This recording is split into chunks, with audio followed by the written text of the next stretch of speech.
matur sembah nuwun. Lan iki kanca-kanca seniman tulung agung monggo pingarang wonten siang menika. Ha he.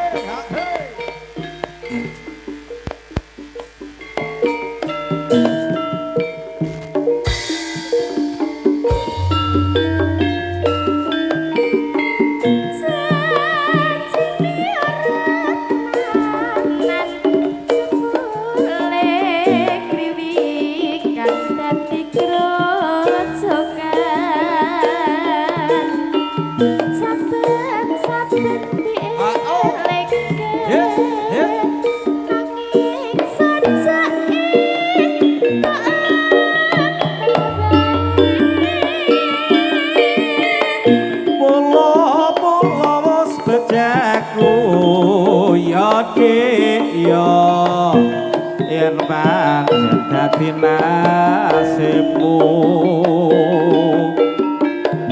tak suwun marang sliramu aja dadi ruci ing atimu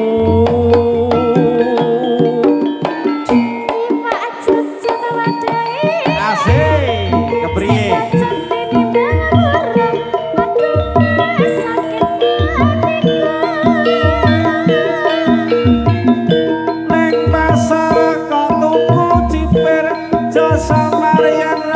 pikir adudik aja kuwatir manuk kekak kok aku ngerak pancen sengaja mati dicerak aku mas saking hatiku ana kandel mangani roti bapak budal aja digondeli adudik aja digondeli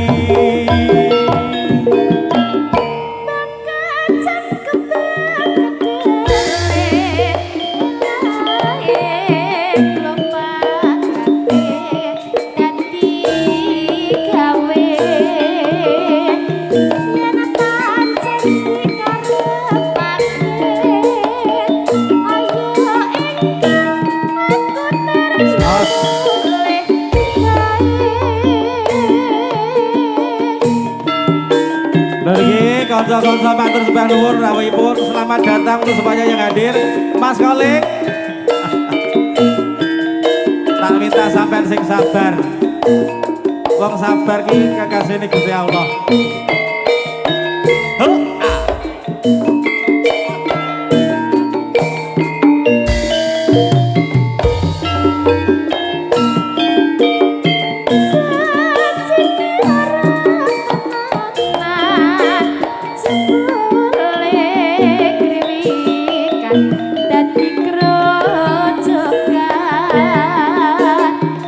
saben-saben ati eling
aja digondeli iki mau sampun dipun atur